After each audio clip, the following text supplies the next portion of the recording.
Hey friends, welcome back to my channel. If you are new here, my name is Courtney, and on this channel I have been documenting my weight loss slash health journey using the medication Mounjaro, which I'm now switched over from Mounjaro to Ozempic for a couple of months. So I'm on the zero point 0.5 milligram of the Ozempic, which is, according to my doctor, the kind of the equivalent of the 2.5 of the Mounjaro, which for some reason, I guess I'm sensitive or something, but it was working great for me. So she just kind of wanted me to stay sort of on the same path. And so that's kind of what we did. So yeah, so if you're new here, welcome. If you are returning, welcome back. Glad to have you guys back again. So yeah, there's a couple of things I kind of want to talk about. I am going to kind of do like a little update on the Ozempic in just a little bit, but I've had a few I've had a few comments lately from some people who, you know, I guess I get it. Some people are angry. Some people are kind of angry that that some of us are taking Mounjaro or Ozempic without having type 2 diabetes. I get it. So you know, and I've heard some other videos, and I've heard in several support groups that that I'm in. There's just kind of there's a stigma, I guess, going around about who deserves it more. Um, you know, I first off, I kind of want to watch my words because I don't want people to think that I'm saying something that I'm not. Um, so I'm just trying to kind of watch what I say. So you know, the thing is like who deserves it more? Who deserves, and we're not just talking about like Mounjaro. We're talking about like you know, Ozempic, Saxenda or Trulicity or Victoza, the GLP-1 meds, GLP-1, GIP, and then, you know, so, you know, who who deserves it more? I I don't think I could answer that question, like, seriously, because it's not that simple. It's just not that simple.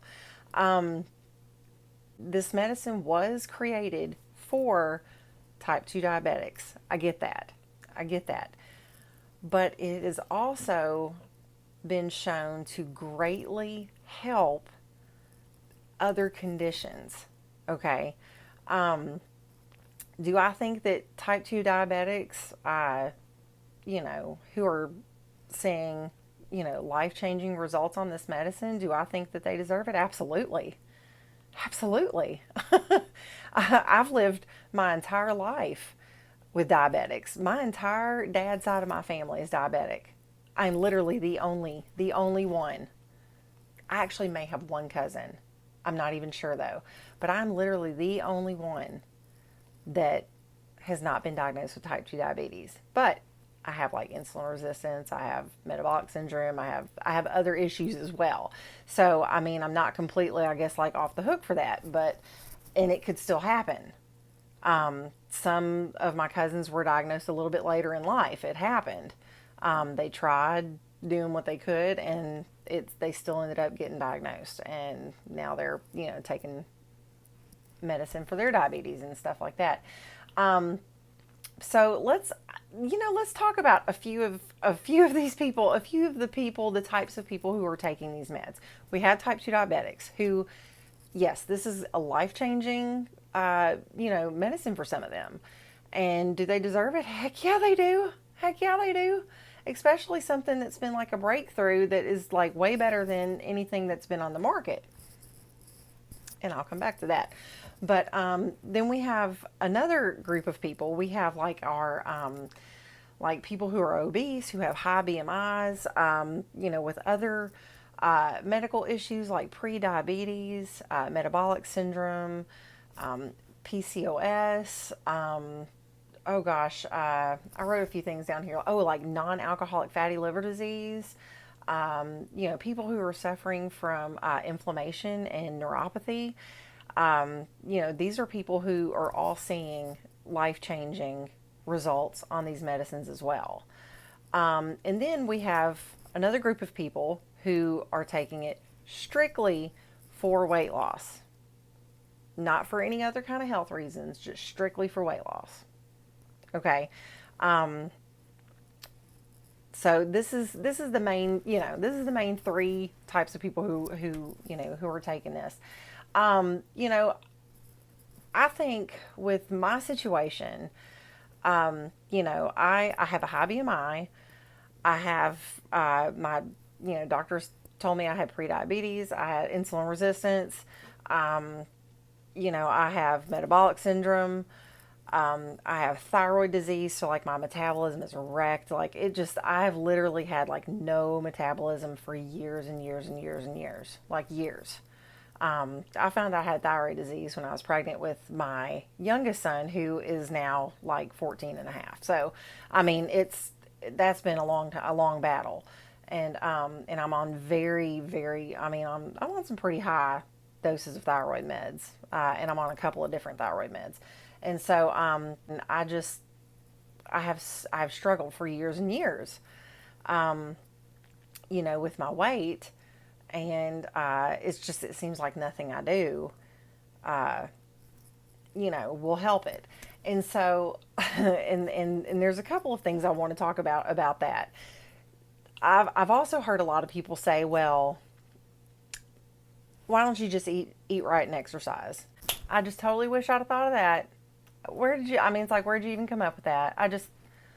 That's like mind blowing. I mean, how many of you have heard that? Okay. And you just wanted to like smack somebody? Like, it's not that simple. It's not that simple. I've also heard the same thing being said to type 2 diabetics.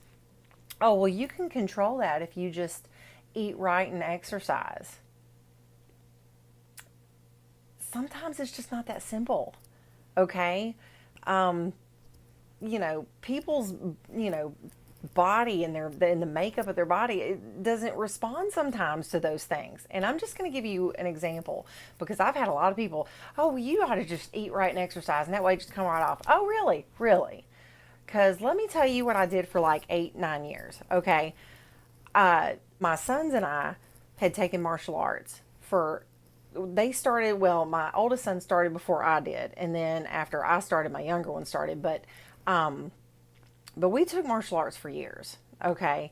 We were with a really great organization in Arkansas, and they work you and they push you. And it is not like one of these, where everybody gets a belt. You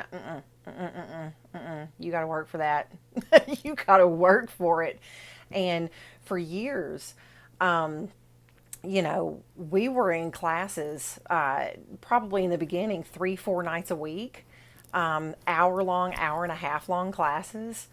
And then after I got to a certain rank, I got a little bit higher up in rank. I went to like an instructor's course, and I took this instructor's course so that I can be an instructor, because I just loved it so much.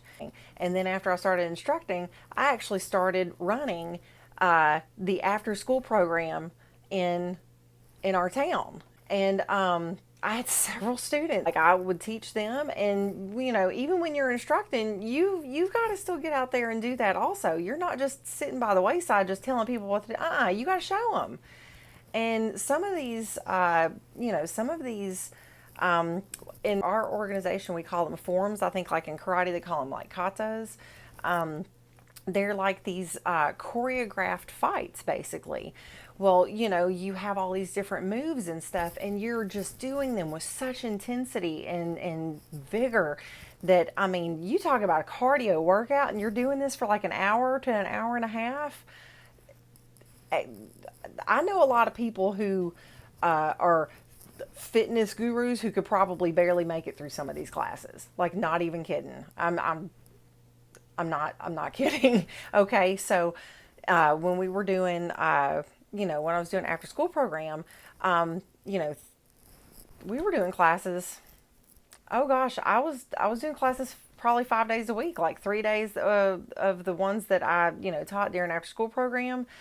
More than likely, I would stay after for our regular evening classes, and then probably another 2 days during the week. I'd go. We had like advanced classes for the advanced ranks, and after so many years, I ended up finally getting my second degree black belt. And I said all that to say this is that I ate well during that time. Okay, I ate the right foods. Nobody could tell me I was not getting exercise. Like nobody. I mean, I was getting more exercise than most people get. And I would probably lose and gain the same 5 pounds. It would not go anywhere. It would not go anywhere. And if, some people, oh, well, maybe you were building muscle, you would lose inches, right? Okay, no, I couldn't go down in pant size or anything. In fact, I want to say I actually gained weight, even though I was eating probably 1,500 calories a day. I was getting good proteins. I mean, I needed the calories that I was getting because I was working my tail off. But I mean, you know, that second degree test I thought was going to kill me. Okay, that was like the hardest thing I've ever done. And I literally thought I was going to die, but I did it. And, so I mean, the exercise was there, the eating right was there, the weight loss was not. So it's not that simple. Okay, it's just not that simple. I think that people also saying that type 2 diabetics can reverse theirs. I mean, I still don't think it's that simple. I think that you can get probably some better, levels with diet change and exercise, but sometimes it's just not possible. I mean, a lot of people have like diabetic, neuropathy and they just can't get out and exercise. So I mean, sometimes it's not a one size fits all. Okay, and that's just what I'm trying to say. It's just not a one size fits all. So because it's not a one size fits all, some of us have to turn to other means, like medications. I do want to mention, though, let's just talk about like some type 2 diabetes medications that's been on the market for a while. I mean, I've been doing some research lately, and there's actually quite a bit. Like type 1 diabetics, have a lot of the same medications, but I would just really kind of want to talk about like the type 2. And I have like a little list here. I'm actually going to put a link to some of this in the description box if you just kind of want to see like, where I kind of got some of my info from. So insulin, okay, is everybody knows about insulin. If you're talking about diabetes, you know about insulin. From what I've seen, there's about 15 different ones. There's like 4 different types of like short acting. There's about 5 different types of rapid acting insulin. There's some intermediate acting insulin, and then there's at least 5 different types of long acting insulin. Then you've got medications that are called alpha. I'm going to probably butcher some of these, so just give me some grace, okay? Alpha glucosidase inhibitors. Some of those meds are called, let's see, we got acarbose or miglitol. Like I said, I'm going to butcher some of these, but I'm just trying to give you an idea of like what is out there, okay? The miglitol is also called glycet. And then you have what is called a class of drugs called biguanides, like metformin. A lot of people who are type 2 diabetic have, taken metformin before. Then you have dopamine 2 agonists, like I'm going to totally. Oh, okay. Well, listen, the generic name is pretty awful. So I'm just, the brand is called Cyclocet or Parladel. Those were a whole lot easier. I'm going to try it. It was bromocriptine. Anyway, like I said, I'm going to probably butcher some of these. Y'all just laugh. It's okay. Then you have another drug class. It's dipeptidyl peptidase 4 inhibitors, so also called DPP4 inhibitors. These are just the brand names just because they're a little bit easier. You have Nasina, Kazano, Tragenta, Glyzambi, Genta Duetto, regular and the extended release, Onglyza. Who comes up with these names, y'all? Like, seriously. Do y'all just, like, throw something down a flight of stairs, like, and whatever sound comes out, that's what you're going to name your next medicine? Like, really? Combiglize, Combiglize, extended release. Then you have Januvia, Janumit, the regular and the extended release, and Juvasync. Okay. Then you have what we know of, the GLP-1 agonists, like Trulicity, Byetta, Bidurian, Besice. That's weird. Never heard of that one. Okay. Saxenda or Victoza, Adalizin, and Ozempic, and Manjaro. Then you have meglitinides. We have Starlix and Prandon. These are all type 2 diabetes medicines that are used to like lower A1C and help with blood glucose. I cannot talk tonight. I don't know what's going on. I'm just very tired. I've had a really busy day. Just, you know.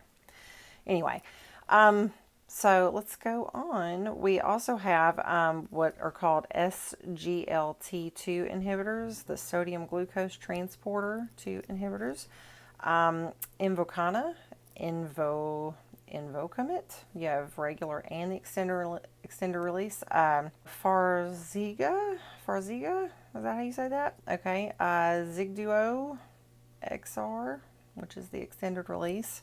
Qturn, Jardiance, Glyzambi, Trajardi XR, extended release, Synjardi, regular and the extended release, and Steglatro.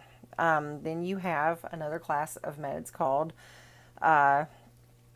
sulfonylurias. I don't know. I'm telling you, I'm not. These are a lot of like really weird, really weird words. Okay, so you have Amaryl, Duotact, Glipizide XL, Glutrol XL, Glipizide and metformin duo, Glynase, and Glyburide and a metformin duo. Then you have meds that are called TZDs, or they're also called glitazones. And then you have rosiglitazone, Ozeni, Dutact, Actoplus. I think that's Actoplus and a metformin duo with, it's got a regular and an extended release version. So of all these that I've listed, there's, you know, probably a few more, but there's like over 50 type 2 diabetic medications. Okay. Some are new, others have been around for a while, and they have been effective at controlling blood glucose levels and lowering A1C alongside like diet, exercise, weight loss, etc. Let's take a look at what is out there for weight loss drugs. Okay. I'm just trying to get it all out there. Just trying to get all the information I can out there. So current weight loss meds that are like FDA approved. We have phentermine is the most well-known one. That's like Adipex. Then you have Contrave, which is a mixture of bupropion and naltrexone. You have Orlistat, which Xenical. Xenical, I don't believe is on the market anymore, but you can still buy an over-the-counter version called it's Ally. I'm sure you've probably all heard of Ally. You can get that stuff at like Walmart, and I think like Target stuff, just big box stores, stuff like that. Quasemia or Cusemia, I don't know how you say that. Anyway, that's a mixture of phentermine and topiramate, or like Topamax.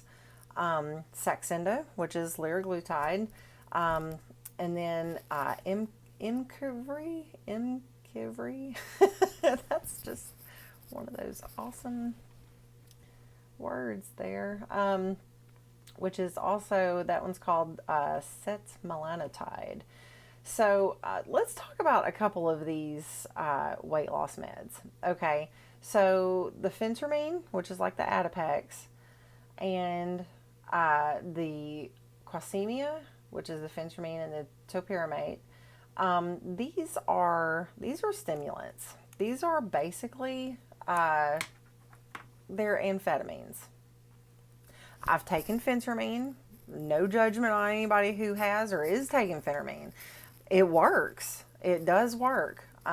Several years ago, I lost 70 pounds in 7 months on phentermine. It absolutely works. But there are some contraindications with that medication. And it's why I don't take it anymore, and why I really don't ever want to take it again. Because it has side effects. Well, not everybody has side effects, but it can cause side effects that affect your heart. And heart disease is very, very, very, very, very bad in my family. Both sides. Worse on my dad's side, but it's pretty bad on my mom's side too. So I'm not trying to tempt fate. I would prefer to not have to take those. And there are a lot of people that really, it could be dangerous for them to take that, So, that's not a feasible option for everybody. Then you have Contrave, which is the bupropion, which is also Wellbutrin, and the naltrexone. Some people have good success with that. Some people don't. It's, like I said, it's different for everybody. It's supposed to curb your appetite, make you feel fuller longer. Kind of like some of the benefits that we have with the Mounjaro and the Ozempic. Like I said, some people, some people do well on it, and some people not as much. It does have its own set of side effects that a lot of people get. Headaches is one that I've seen a lot. Headaches and like nausea is one that I see a lot. Constipation as well. Some of us know about some of those. Orlistat, which is the Xenical that I believe is taken off the market, but the Ally. I believe this does something with like the fat absorption, or like it doesn't allow fat to be absorbed in your body. But to be honest, the really bad things that I've heard about Ally, I would never take that. Okay, never. I've heard people like, you cannot trust a fart on that medication, like ever, ever. And I'm sorry. I've heard people like leak poo, and it's who wants all that noise? Not me. No thanks. No thanks. So then we have Saxenda, which is the liraglutide, which is I believe it's a daily injectable, but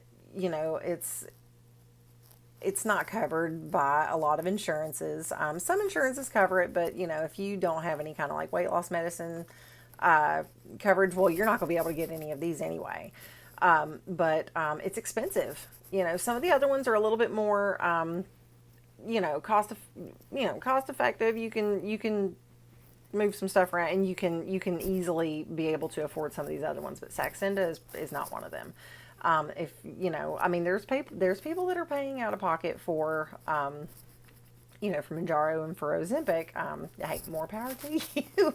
I can't afford that. So anyway, the next one is the Imkivry. Let me talk to you about this one for a minute. I was like, I've never heard of this. I want to look this up. So this one is also it's a daily injectable. 1 milliliter is in one vial, and it's the starting dose. Well, it's 10 milligram. It's 10 milligrams per milliliter. So the entire vial has 10 milligrams. Your starting dose is 1 milligram, and then you titrate up to 2, and then you get to your target dose of 3 milligrams. One vial averages, I was looking at GoodRx, averages $3,400. $3,400 for one vial. One. Okay. When you get to your target dose of 3 milligrams, you're going to be shelling out anywhere between $33,000 and $34,000 a month. What?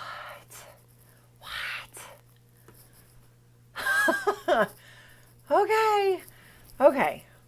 Not me. Probably not a whole lot of y'all, but that's insane. That's not feasible. Okay, that's not feasible. I probably shouldn't have even. It's an FDA approved weight loss drug, but it's just, come on, seriously. Okay, and that's it. That's it. There's 1, 2, 3, 4, 5, 6. So you can see why people who are obese, who have a high BMI, who are desperate to get out of some of these risk categories that they're in, you can see why we are desperate to be able to stay on Mounjaro. Does that mean that we deserve it more than diabetics? No. No. Do diabetics deserve it more than us? No. We are all trying. We're trying to strive to have better health. All of us. You know, drugs are used off-label all the time. All the time. And it's legal to use medications off-label. When doctors and studies start showing that medications are, a huge benefit to a certain group of, of people who have certain medical conditions, then, doctors are, they're trying to help out too. Some not, but most doctors are trying to help and trying to keep us from, developing like diabetes and heart disease and stuff like that. So I wanted to talk about some medications that are very commonly used off-label. So gabapentin, I know a lot of people have heard of gabapentin. It was approved for seizures. It was a seizure disorder medication. Its off-label uses that are commonly prescribed are for anxiety, alcohol withdrawal, hot flashes, and restless leg syndrome. I might need to make a note of that because I have some restless leg syndrome sometimes. Okay, so the next one I want to talk about is Ativan. It was approved for anxiety, but its off-label use is nausea in cancer patients. Another one is amitriptyline. Its approved use was for major depressive order, obsessive compulsive disorder. Okay. Its off-label use is for neuropathic pain, eating disorders, insomnia, and irritable bowel syndrome. These are commonly prescribed off-label. There's another medication called Aricept. It was approved for Alzheimer's disease, and it is being used off-label for some dementia patients, dementia with Lewy bodies, vascular dementia, Parkinson's disease dementia, traumatic brain injury, and mild cognitive impairment.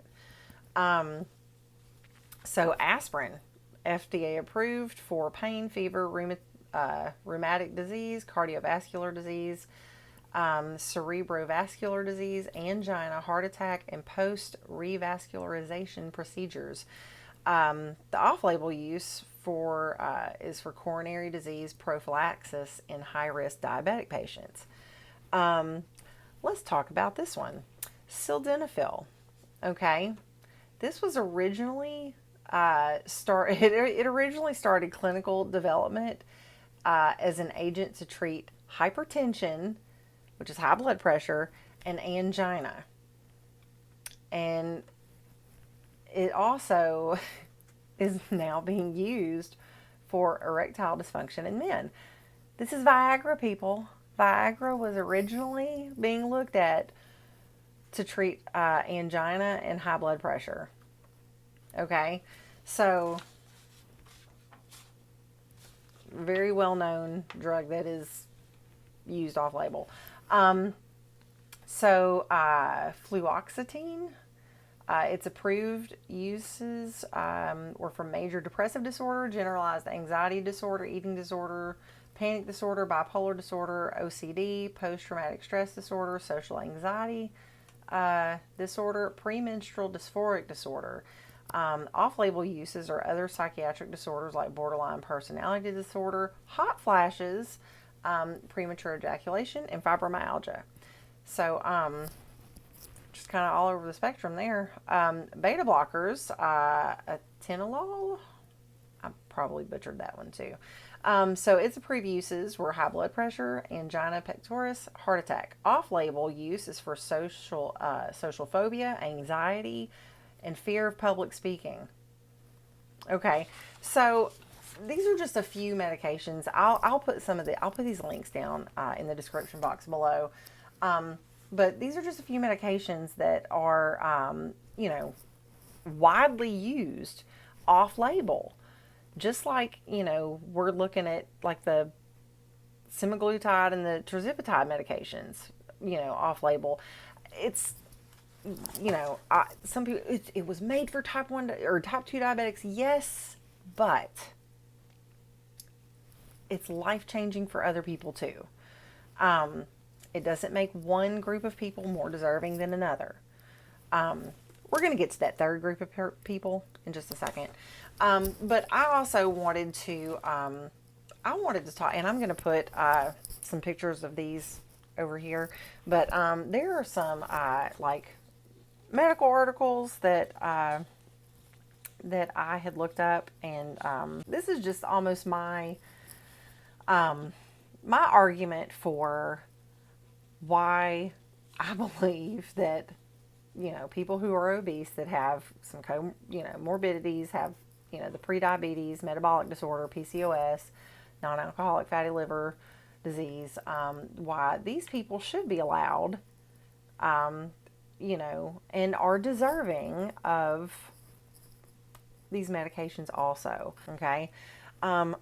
This is actually kind of funny. It's from CVS Health, which is pretty ironic for me and a whole lot of people. So let me just, okay. It says GLP-1s produce significant weight loss and are well tolerated in many people. These drugs and similar agents could be life-changing for plan members whose obesity is jeopardizing their health and quality of life.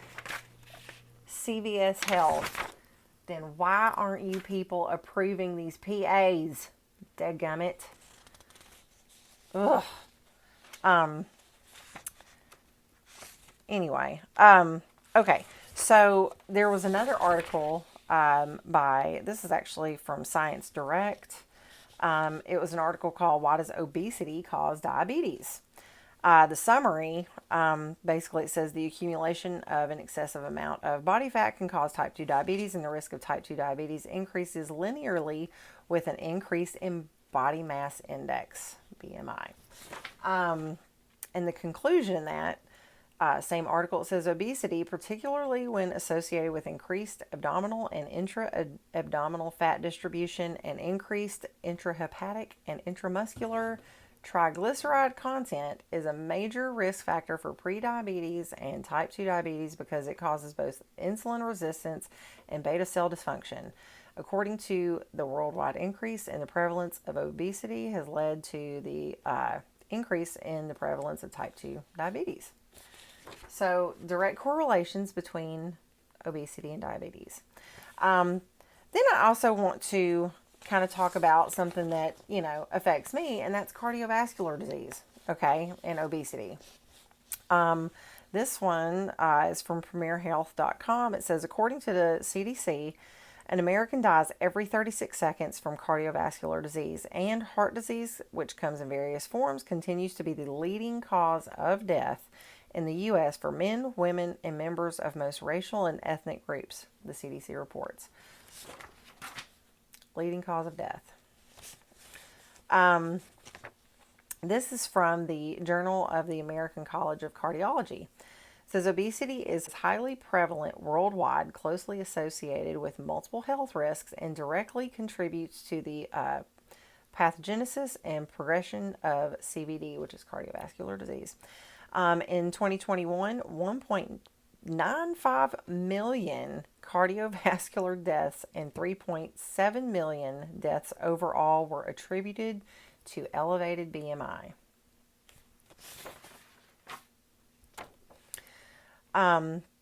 This last one is from PubMed Central. It says obesity is associated with an increased risk of developing cardiovascular disease, particularly heart failure and coronary heart disease. The mechanisms through which obesity increases CVD risk involve changes in body composition that can affect hemodynamics and alter heart structure. So, a lot of us that are obese, we're not just trying to lose weight to get into some fancy little outfit. We're trying to save our lives also. We're trying to cut some of these diseases off at the pass. We're trying to prevent the development of some of these diseases. So, I mean, if, I don't know where your thoughts are, if you're a type 2 diabetic and you're like, and you are thinking that, it should only be for type 2 diabetics, try to see our side of it. I totally get it. I know that this is a life-changing medication, for you guys as well, but we don't hardly have anything to help us. We have, 6 FDA-approved medications for weight loss. I'm sorry, 7, because you have to add Wegovy. But like I said, we have to, jump through hoops for that one also. But like most of these are amphetamines or stimulants that could be very dangerous and cause some pretty serious side effects. Another one is, it works for some, doesn't work for others. Just like, the Saxenda and the Contrave, some people have good results, some people don't. The other one makes you poop your pants. And so, and then the other one, costs more than, a brand new car every month. Like it just, a lot of these are just not feasible. So try to understand too, like where we're coming from. Like this was pretty life-changing for a lot of us too. And I really do think that a lot of the blame falls on two different people. I think the third group of people who are taking these medications strictly for weight loss, I think a lot of blame falls on them for like some of these shortages, because you've got a ton of like Hollywood elites and even like non-famous people, but I have seen like interviews of like these Hollywood people talking about how they get together and throw Ozempic and Manjaro parties, and they buy up a whole bunch of this stuff and then they inject each other. Like really? a Manjaro party? Like invite me, please. Because, I'd like to have some, but 90% of these people don't need it for anything. These like Real Housewives of wherever, most of these women are taking these medications too. They weigh 125 pounds soaking wet. And they don't need these. They don't have any medical reason. It's strictly for vanity.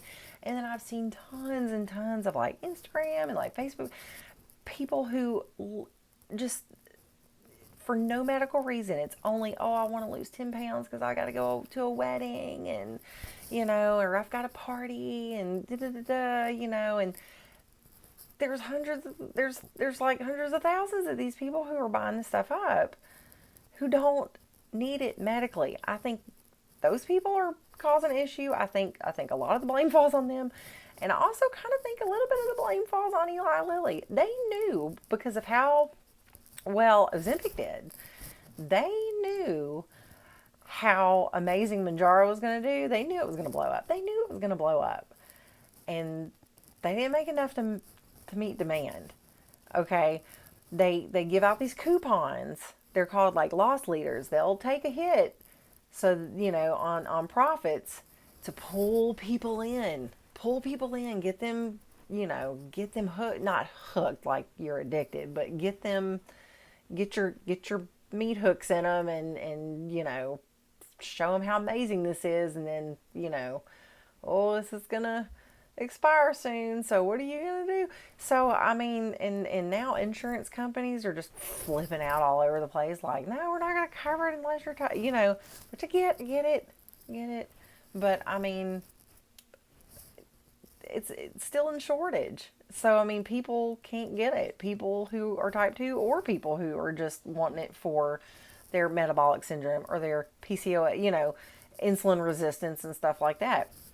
You know, so I mean, who's really to blame here? I'm not trying to say, please understand, I'm not trying to say that one group of people, you know, deserve it over another. I think that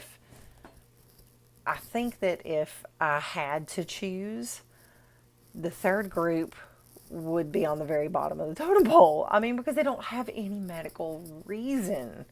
You know, I mean, yeah, if you want to lose weight, that's great. You want to lose 5-10 pounds, you know, why using the, I get it because it works, but I mean, you know, there's a shortage. Come on. So I don't know.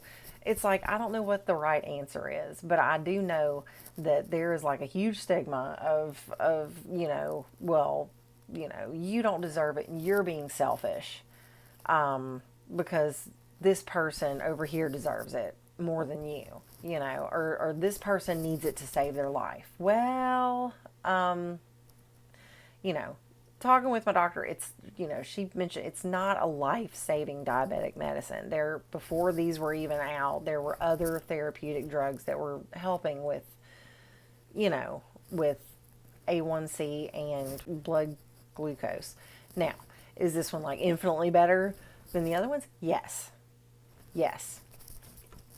But it's not, you know, it's not going to be like a life set like insulin. It's, you know, insulin is a life-saving medicine. You have to have insulin if you, you know, if you are taking it. So, I mean, anyway, I just, I don't know. I got some comment, and, you know, I'm trying to just kind of let that roll off. Like, you know, you're being so selfish, and it's like, I'm really not. I'm trying to save my life too. You know, am I not deserving of medical care because I don't have the same type of diagnosis as somebody else? I don't think so. I mean, I don't know. I know this is probably a hot topic, and I just wanted to say something about it, just because, you know, I've just been hearing a whole lot. I mean, you know, like I said, I had a comment or two, and then just in some of the groups I'm in, like on Facebook, it has just been, ooh, it's been wild in some of those. So, so I just kind of wanted to talk about it, and just talk about some of the medications that are out, you know, and what options are out for, you know, both groups of people. So, anyway, as far as a quick update on my Ozempic shot, tomorrow will be my next shot day. I have had a great week of, you know, not having any food noise, like stupid crazy hunger, anything like that. You know, I probably will weigh tomorrow or something, but I'm just, you know, I've been super busy, so it's been easy to not like snack in between like meals and stuff. I'm still getting, you know, 13, 14. I think yesterday I got like 1,500 calories in, but I've just been moving and going and cleaning the house. Family's coming in tomorrow and Saturday, so yeah, so we're getting ready to be super busy for like the next week. But anyway, I haven't had any weird side effects. Constipation is gone, and yeah, so I'm feeling great, and I'm really looking forward to my next shot. So yay! So anyway, yeah, if you have any you know, questions about, where I got some of this stuff. Like I said, I'm going to try to put some of the links down in the description box on some of these articles that I was reading from. And yeah, I guess I will see you guys in the next one. All right, bye.